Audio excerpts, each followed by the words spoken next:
Wrestling fans, welcome to another edition of the TNA Review, brought to you by UnifiedWrestling.com and 123wrestling.co.uk. As always, I'm your host, Cesar Scorpio, giving you the information from the past week's TNA Impact. As a matter of fact, for the past 2 weeks, it's been live, and UnifiedWrestling.com has brought you the live coverage. Now, it's my job to bring you the review. Now, let's get started here with the action. Another good Impact from last week, building on that, of course, what was left here from last week, having Sting attacked by 3 other men, masked men, having AJ Styles and Dixie Carter exposing the facts of what's been going on secretly between the two of them. That's all exposed here on this Impact, except the information here on Sting, not so much. That's still on the hush-hush. Hopefully next week we get more information. But let's get started here with the action from this week. This week kicks off with Hulk Hogan coming out to the ring and informing that, you know what, brother, it's 8 o'clock Eastern Time. And I said last week that Austin Aries would have to come out and give me his decision. So, in my roughed up Hulk Hogan voice, Austin Aries does come out as promoted here by Hulk Hogan. And the question is asked, so brother, option A or option B? What's it going to be? Austin Aries takes the mic and says, you know what? I don't like the fact that it's obvious that I should pick option A. Ditch the X Division Championship and go for the gold because everyone wants to be heavyweight champion. Of course, that's what you strive to do. But, that being said, I do not want to cheapen the actual X Division Championship itself. So I've created a Plan C. Plan C is, every year, someone gets the chance to do what I am doing. Defend the championship, contend for, challenge for, I should choose as a better term, for the heavyweight championship at Destination X. If you're holding the X Division, when Destination X comes around, you have the chance to parlay that bad boy for the heavyweight championship. Of course, you can put that to the side and go for the heavyweight.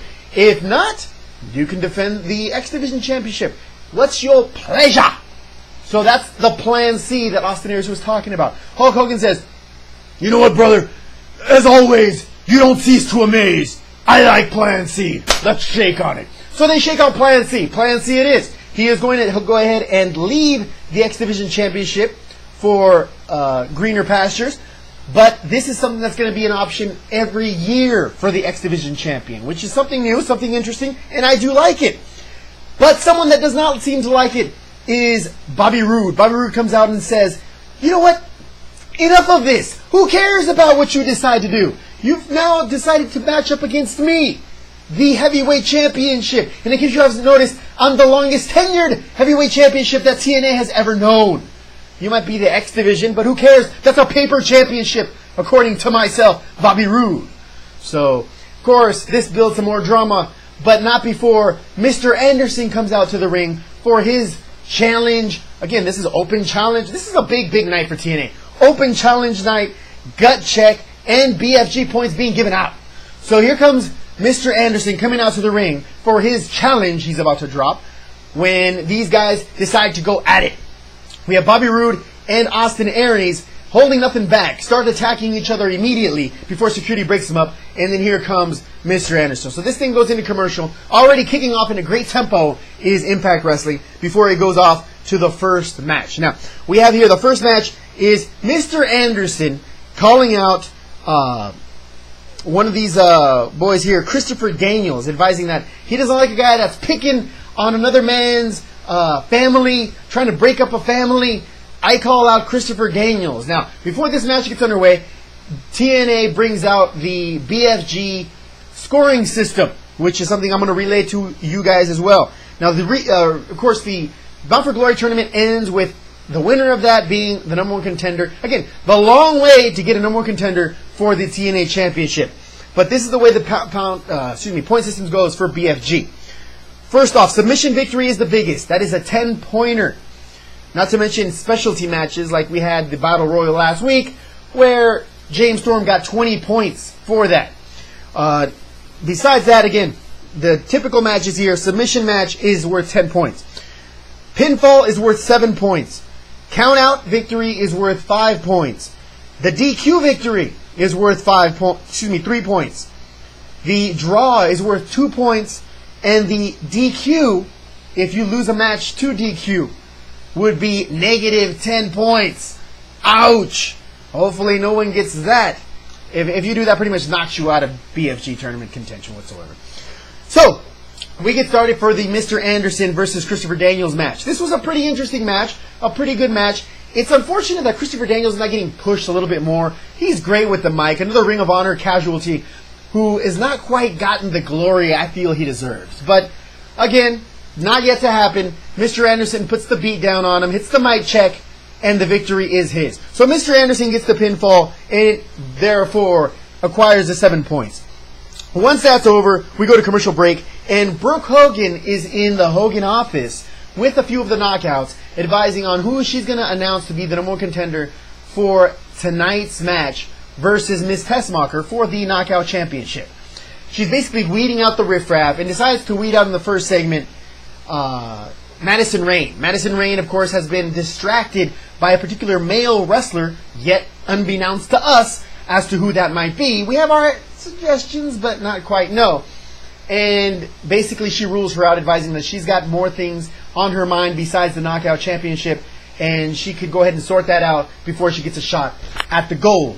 They decide to go ahead and wait out the remaining contestants, which is including Velvet Sky, Mickey James, ODB, and decides to do that on a later segment, which we find out a little bit later. After that, we have the next match between Bobby Roode and Kurt Angle. The way this actually came up is Robbie E comes out and states, no one, I'm opening up a challenge here, because again, it's open fight night, but it's also BFG night, and of course, Gut Check night, all three in one. So he says, I'm going to call out anybody in the back who wants a little bit of this to show them that I am the rightful television champion. Not a match between Devon. In fact, Devon wasn't even on the card this week. So much for defending the championship every Thursday night. Didn't happen here this week, which was interesting. But he's calling out the challenge, which is Robbie E. And who answers the call? Smart man, Kurt Angle, comes out and says, you know what, you want to go ahead and put that challenge on the line? This being bound for glory, points being given out? Let me go ahead and collect mine. So he comes out to the ring, and puts the beat down on him. Of course, he gets the ankle lock on Robbie E, and therefore gets the 10 points. So he's now second in command with the 10 points compared to James Storm's 20 points in the BFG tournament so far. Once that match happens, we get a little look at what they call the Gut Check segment, which is where an unknown wrestler, unknown or known, sometimes it's got other wrestlers and other outfits competing for this, but in this case, it's a rather unknown wrestler. Her name is Taylor Hendricks. Taylor Hendricks states that she's been wrestling out of circuits and wants to become a TNA knockout. She feels she's got what it takes, and she showcases her talents tonight. Now, I'll give you my take on what I thought Taylor Hendricks did later on. After Taylor Hendricks gives her promo, we have Magnus come out for his BFG challenge. Now, this is match number 3. This is AJ Styles, who he decides to call out because, again, AJ Styles is distracted with other things, being Dixie Carter, being what's been going on here with Kazarian and Christopher Daniels. So, smart move here by Magnus. And before I actually get a little further with that, Magnus is starting to get his heel push on. So, he's telling some fans to quiet down. He's, again, turning heel again, which what he was before he joined up with Samoa Joe in the tag team, which is probably a better suit for him. I liked him here as a face, but as a heel, he's that much better as well. So, this is a match between him and AJ Styles, again, for BFG points. He picked AJ Styles because he's distracted, and he proved to be distracted again Thursday night. Being distracted by Kazarian and Christopher Daniels when they came out to the ring. Magnus drops a 6-6 slam on on AJ Styles. I thought he broke his neck, but no, he gets the pin, 1, 2, 3, and Magnus gets the 7 points. Well played here by Magnus on picking on him while he's distracted, but again, AJ Styles still behind the 8 ball when it comes to BFG. After the break, we have JB announce the actual segment that we call the Gut Check, where an unknown gets a shot at fame. Now, again, we have Taylor Hendricks as the female that's interested in becoming a TNA knockout, and she's advising as the reason why. She's played her dues as since she was a little girl. She's been wanting to be a wrestler, and she's worked her way up to prominence, and now hopefully to a TNA contract. Her opponent is none other than tenured, experienced Tara. What a great opponent to put up against. That way you know what she's got. You know Tara's a true professional. She'll dish it out. She knows how to take it. She knows how to sell it. Great choice here by TNA or by Taylor Hendricks, whoever decided to choose that opponent. This was a pretty interesting match. We have Hendricks doing some things, a little sloppy, probably looked a little nervous in this match, but she did show her flexibility when she did basically a split kick to Tara when she was sitting up on the top rope. Got to her, boom, up in the head, which was pretty hard to do. She's got long stems, which is very good, not only to look at, but also good for weapons. And she did put them in play here in this match. She did know how to take some hits. She did sell it quite good. This match ends when Tara hits the Widow's Peak on Hendricks, but Hendricks didn't quite sell the finisher that good from what I saw. Caesar Scorpio gives her a 6 out of 10. Would I give her a thumbs up or a thumbs down for TNA? Knockouts? She's a redhead. Give her a thumbs up. Hopefully she gets that thumbs up from the table next week on Impact. So that was, again, another pretty good match here. After that, we have Joseph Parks in the crowd, and basically I'll save you here some time. Bully Ray, comes up to Joseph Park and advises him that if he sees him or Abyss in the ring or near the ring again, that he will make sure that they are not seen again. So basically he's telling Joseph Park to never show up at events again, and he better not see Abyss again. Yeah, that's going to work out very well. Once that happens, we have Samoa Joe comes out to the ring for the open fight night, and he wants to go ahead and challenge his grit against James Storm. He feels that James Storm got the better of him last week, and he says, you know what, since you're back from petting your horses and playing with your kids, bring it on. I'm down for a challenge. Let's go. Woo! I mean, Samoa Joe didn't get any points here last year in Bound for Glory, and he's fishing for no more points again this week, or for this Bound for Glory. He fights. Of course, what's he going to do? Turn it down? James Storm goes ahead and accepts the challenge, comes out to the ring. After some chin music, what they call last call super kick, he ends up getting the points. So pinfall, 7 points for James Storm, who leads the team now with 27 points after last week's Battle Royal victory. So James Storm puts it to Samoa Joe. Samoa Joe, I don't know what you're doing, buddy. After the match, he actually takes a beer bottle. It looks like he's going to bash it over James Storm's head, but actually gives it to him. Here you go, man. This bud's for you. Miller time. Let's go. Again, what they're planning on doing with Samoa Joe. Samoa Joe planning to get any points here at this Bound for Glory. Is he planning to make a push to actually compete? We shall see. Pick better opponents, man. Should have took the bait right when Robbie E said, hey, bro, somebody wants to go ahead and fight me. Let's go. He should have been first in line. He could have got a submission victory there, too. But he didn't. And there you go. Samoa Joe. Still sucking at Bound for Glory. After that, we have a little segment here with AJ Styles and Dixie Carter talking about should we not? Should we spill the beans? Should we not? We'll save it for later. And again, the show rolls on here. After the commercial break, Brooke Hogan comes back to her office and advises that, ODB, you're really not the person I'm looking for. You have other situations here with the Knockout Tag Team Championship. You're afraid that your man might be, squeezing the shaman on some other knockouts. Maybe get that stuff settled, and then I'll come look for you later. ODB's like, bam! See you later, bitches! And takes off. All right, ODB, way to go. All right, once that happens, it's down to 2 females. We got Velvet Sky and Mickie James. This is, again, pretty good thing here going on for a chance to compete against Miss Tessmacher. So that is to be announced later on in the card. After that, we have Bully Ray coming out and basically wants to call out his next opponent, who he says has been lazy and been too busy with Hollywood and hasn't had enough ring time to be back in the swing of things. He wants to call out the Pope. The Pope comes out to a mixed reaction here. Loving the Pope. Loving what he brings here to the show. And basically a good match. But the Pope sells it. Again, Bully Ray is a great heel, and he shows more of that here in this match. But he's distracted when Abyss comes out from the actual crowd, comes down here the steps, and goes down there ringside. And, of course, Bully Ray walks up right up to him, puts hands on him, and there we go. By the time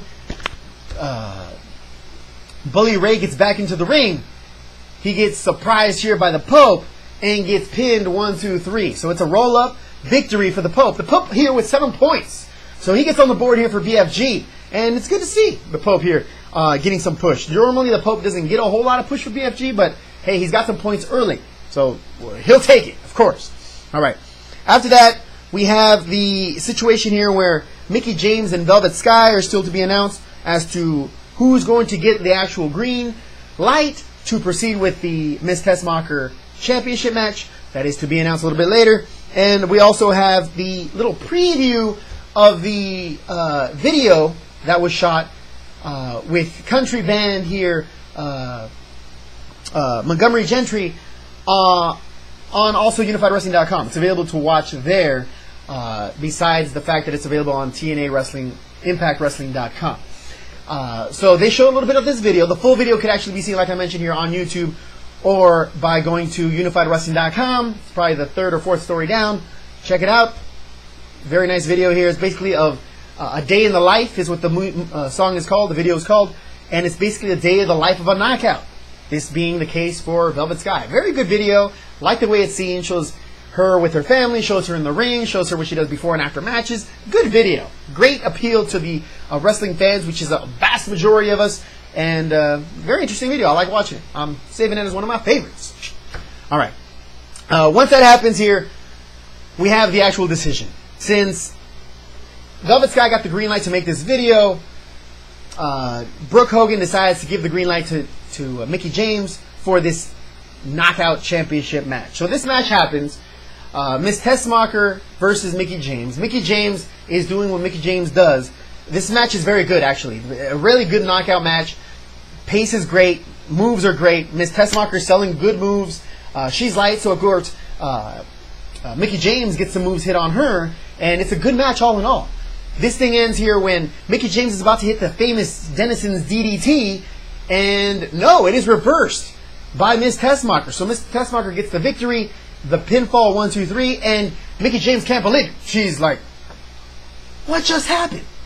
What is this? And sure enough, she lost the match. So there goes a blown opportunity for Mickie James, and get back in line, Mickie. We'll see when we see you with that championship chance again. All right, after that, we had the match number, that was match number 7. After that, we have the main event decided by Hulk Hogan. Who's better to have a match than Jeff Hardy versus RVD as the main event? Of course, this is another BFG match.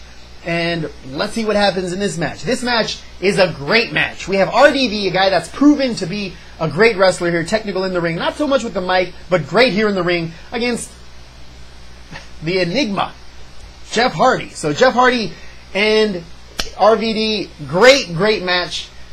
Nothing I can say that would not undersell this match. Great match. This is finally finished when Jeff Hardy gets not only the beautiful move on RVD, but also the twist of fate. So it's a DDT that basically stands him up. It's like a Dennison's Mickie James style DDT.